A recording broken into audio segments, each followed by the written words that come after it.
క్రీస్తునందు ప్రియమైన వారలారా, మరణాత క్రీస్తులోనికి వచ్చిన వారికి ప్రభువు తన కార్యముల వల్ల సంపాదించి ఇచ్చినదే క్రీస్తు నీతి వస్త్రము.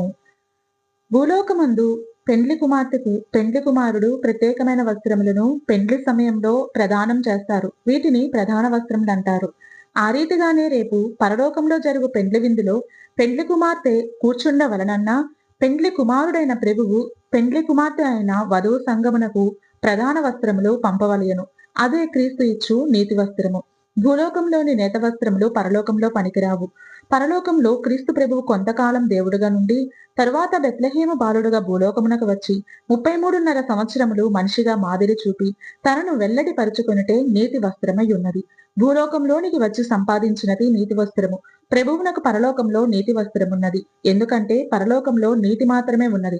నీతి యావత్తు ఇలాగు నెరవేర్చుట మనకు తగి ఉన్నది. మత్తయి సువార్త 3:17 అని ప్రభువు బాప్తిస్మ కాలమున స్నానికుడైన యోహానుకు తెలియచేసెను. అనగా బాప్తిస్మం నీతి అని అర్థము. అనగా బాప్తిస్మం ద్వారా నీతి యావత్తు జరగనిమ్ము అని అర్థము.